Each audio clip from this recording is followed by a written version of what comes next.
In April 1815, Mount Tambora exploded with a roar heard over 1,200 miles away. But the real devastation began a year later. The year 1816 wasn't summer. Across Europe, thousands of miles from Indonesia, the sun dimmed to a faint, sickly disk behind a veil of brown dust. Frost formed in July. The air smelled of burnt sulfur and despair. Farmers watched their crops blacken in the fields. Markets stood empty. Children woke, crying from hunger. Mothers diluted soup until it became water. Livestock died where they stood, their carcasses rotting in the acrid wind. The smell of decay settled over entire towns. Neighbors turned on each other. Riots erupted over a single loaf of bread. And through it all, the sky remained gray, unbroken, unrelenting. It wasn't the eruption alone that destroyed lives.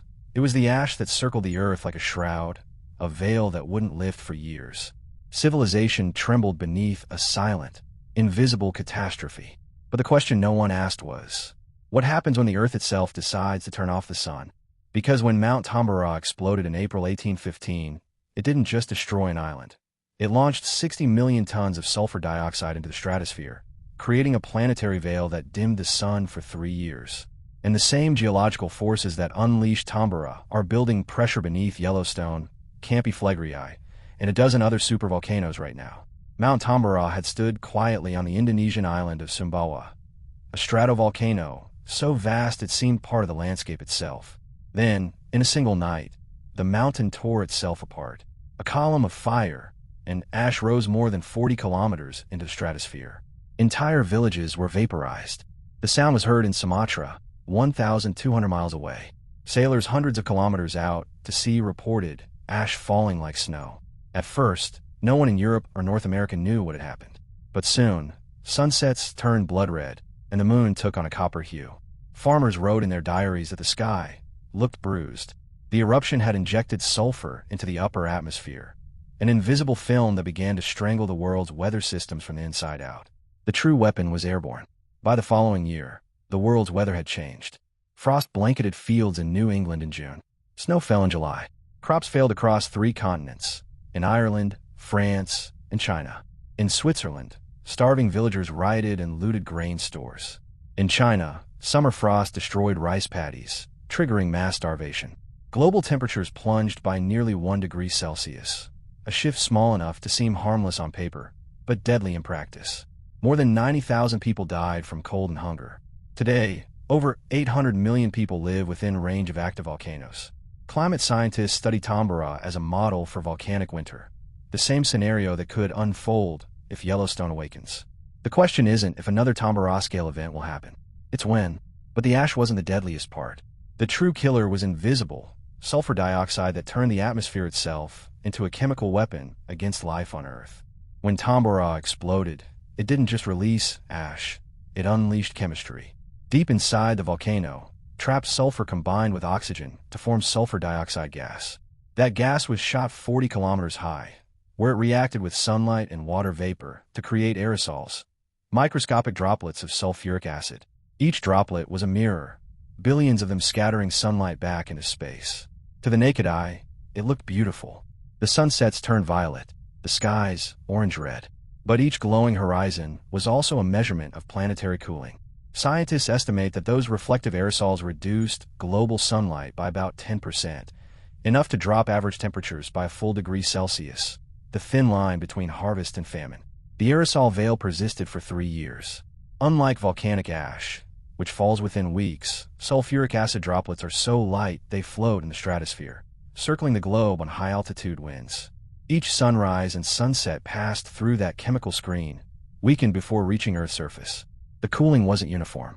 Arctic regions dimmed less than tropical zones, warping the gradients that drive ocean currents and atmospheric circulation.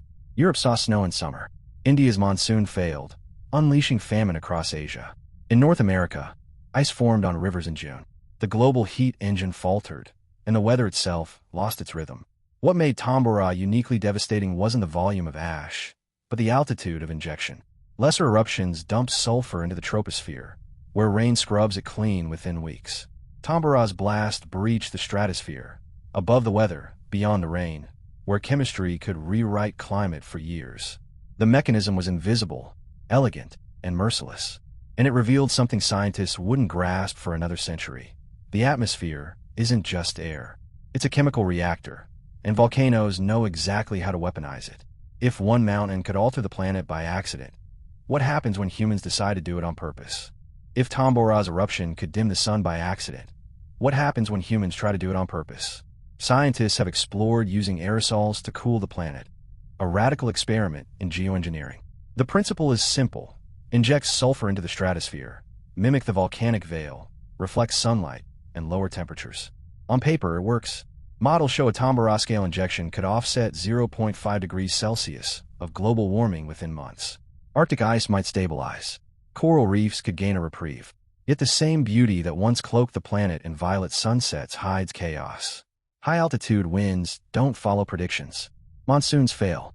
In their absence, droughts spread across regions that depend on seasonal rains for survival. Crops that once fed millions wither in fields that receive either too much water or none at all. History is an unforgiving teacher. Tambora killed tens of thousands not by lava or fire, but by subtle, chemical manipulation of weather patterns. Humanity is poised to replicate the same invisible weapon, but this time, intentionally. The question isn't whether we could dim the sun, it's whether we could survive the consequences. Some scientists argue it's worth a risk. Others warn that planetary-scale intervention is a gamble with stakes we cannot measure. Jet streams might shift unpredictably. Regional weather patterns could reverse entirely. The atmosphere follows chemistry, not human intention, and it has no conscience. Every simulation ends the same way. Local cooling succeeds, but global disruption spreads. What we control in models, we cannot control in reality. Tambora proved the mechanism works. But the terrifying truth remains. Dimming the sun is not just climate engineering. It's assuming control over systems we barely understand, betting civilization itself on the outcome. The mechanism is proven. The consequences are unknowable, and the decision to pull the trigger might already be out of our hands. The question is no longer whether we could dim the sun. It's whether we should, and who gets to decide. Tambora was an accident. Geoengineering would be a choice, made by a small group of humans, with consequences rippling across continents, generations, and climates no model can fully predict. Dr. Elena Vargas, a climate scientist in Lima, runs simulations every week. Her models show that stratospheric sulfur injection could stabilize Arctic ice and slow coastal flooding in South America. But the same models show India's monsoon systems collapsing, triggering droughts that could displace 200 million people. Every dataset she analyzes forces her to confront an impossible question. Which regions survive, and which are sacrificed? This isn't hypothetical. China has operated cloud seeding programs for decades. Private companies are proposing geoengineering startups. The technology exists, and the temptation grows with every temperature record broken. Yet no international treaty governs atmospheric modification. No legal framework exists for compensation when manipulated weather kills crops in distant nations. The atmosphere doesn't respect borders. Sulfur released above one country circles the globe within weeks. Cooling Europe could trigger African droughts. Saving coral reefs might destroy monsoon agriculture. The cascading effects are unpredictable and irreversible once started. The promise of control is seductive. Humans have always sought mastery over nature. But Tambora whispered a warning that history refuses to forget. Even the smallest atmospheric intervention can spiral into chaos. Intentional interference doesn't eliminate uncertainty. It amplifies it, betting civilization itself on calculations that may be wrong. If geoengineering could save your community from climate disaster, but might cause famine elsewhere, would you support it? Who deserves to survive when the sky itself becomes the weapon? We can measure molecules and model winds, but we cannot measure the weight of choosing who lives and who doesn't. In the end, the atmosphere will follow chemistry, indifferent to our intentions, our borders, and our desperation. The sky had turned a sickly gray, and a faint sulfur tang lingered on the wind, a reminder of Tambora and all human attempts to bend nature. The disk of the sun, muted behind the dust veil, seemed to watch, indifferent, as we contemplated our own ambition. For centuries, humans have measured molecules, calculated winds, and predicted storms, imagining that control over the atmosphere could safeguard life. Yet the paradox remains. We hold the power to alter climates, yet lack the wisdom to wield it without cost. The more we reach, the more fragile our grasp becomes. History whispers through ash and frost. Volcanic winters, failed irrigation, collapsed civilizations, These are our teachers. The lesson is stark. Mastery over nature is never absolute. Every attempt to dominate the skies risks amplifying chaos, while every pause invites uncertainty.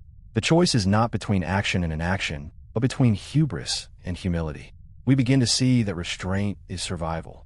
To intervene recklessly is to gamble with generations. Yet to refrain entirely is also a test of courage, demanding patience and foresight. Humanity must learn to listen to the atmosphere itself, to measure not only molecules but the consequences etched in every wind-blown field and rain-slicked city. In this tension, a subtle beauty emerges. The gray sky teaches reverence. The sulfur-laden air is a reminder of limits. The muted sun, half hidden, asks not whether we can, but whether we should. Civilization's future depends not on the precision of instruments, but on the discipline of choice. And so the paradox resolves itself quietly. We do not conquer nature. We coexist, learning to measure ambition against consequence, patience against urgency. The sky remains, in all its unyielding grandeur, the ultimate arbiter. As dusk falls on a world aware of its fragility, the last light glints off distant glaciers, and humanity watches, humbled, understanding that some powers are meant not to be wielded, but respected.